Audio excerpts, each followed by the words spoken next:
Is Dustin Poirier motherfucking peanut butter and jealous? Who needs a win more out of these two warriors? And most importantly, how did this beef start? Keep watching to find out.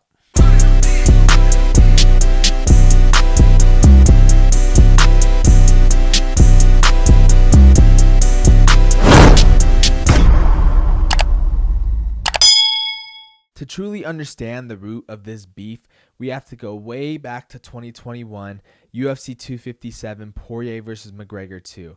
And it's clear and obvious, Dustin Poirier fought Conor McGregor, got probably the biggest win of his career against the Irishman. But the other fight that took the MMA world by storm was Michael Chandler's UFC debut against Dan the Hangman Hooker, in which Michael Chandler knocked out Hooker with an amazing left hook, no pun intended, or every pun intended right then and there. And after that fight, the questions were rolling in, especially with Khabib Nurmagomedov retiring. Who is going to fight for the title? With Dustin's huge win, him riding a 2-fight win streak, Michael Chandler making a big splash in the lightweight division. Were these two men going to fight? Would this be the title fight coming up? Well, according to Poirier, he had this to say. No, it does not. Respect to Chandler, great win over a guy.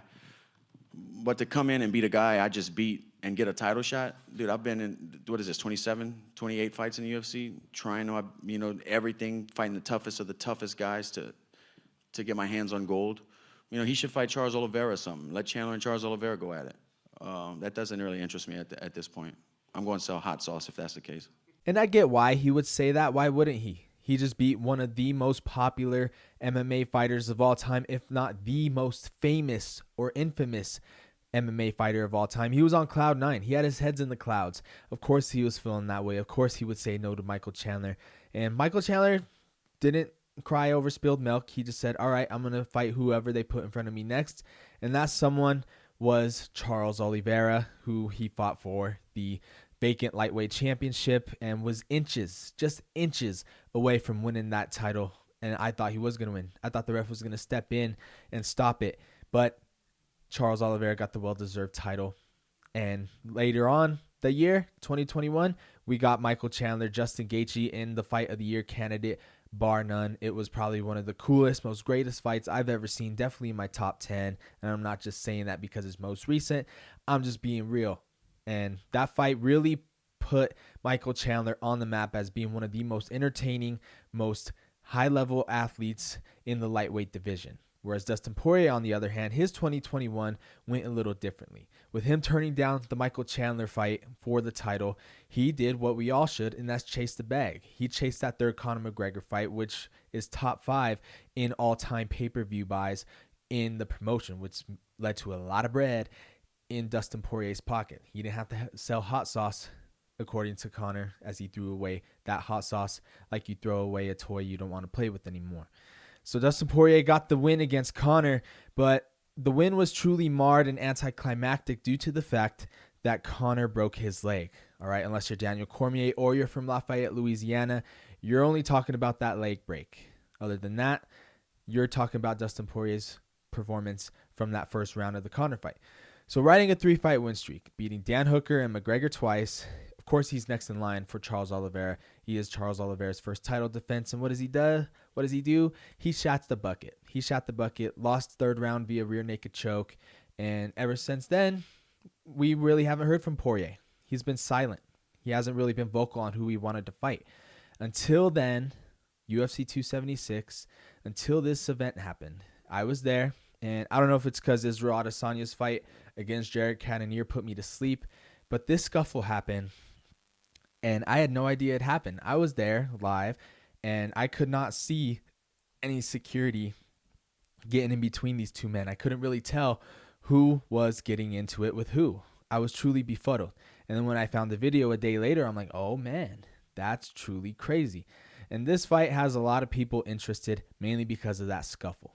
And ever since then, Poirier went on to explain what happened during that scuffle. And basically he said that Michael Chandler was fake. And I find that very untrue. I find it very hypocritical of Poirier to say that. Because when you hang out with a guy like Jake Paul and when you just really become kind of a money chasing type of fighter rather than a title chasing type of fighter, you got to be a fake human being. Michael Chandler couldn't be more of a realer human being. He has 2 adopted kids. That right there puts you on a level above most human beings. To just adopt kids whose parents gave up on them from day one, you are automatically probably the most realest person alive. Whereas I don't think we remember when Dustin Poirier ever donated to a charity ever again. Poirier is probably the only guy on the planet that thinks Michael Chandler is a fake human being. And I think there's 100% of people that would agree with that. And 50% would be like, nah, Poirier is definitely the most fakest human being of all time. Chandler isn't. In fact, I've never heard one negative comment about Michael Chandler. The narrative that Poirier built on this fight, I just feel like is totally fake. Like him. He's reaching for something that's not there. I don't know if he's jealous because his wife is still in McGregor's DMs or what. Yeah, someone's really fake for adopting 2 kids and doing everything he can to be a great father.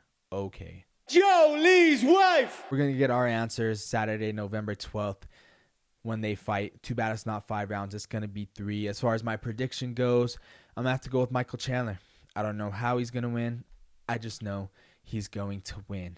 And to backpedal on what makes me pick Chandler is he has been active. Sure, it's only been 1 fight when he absolutely fucking decimated Tony Ferguson and kicked his head clean off his shoulders. That just made Michael Chandler even more scarier.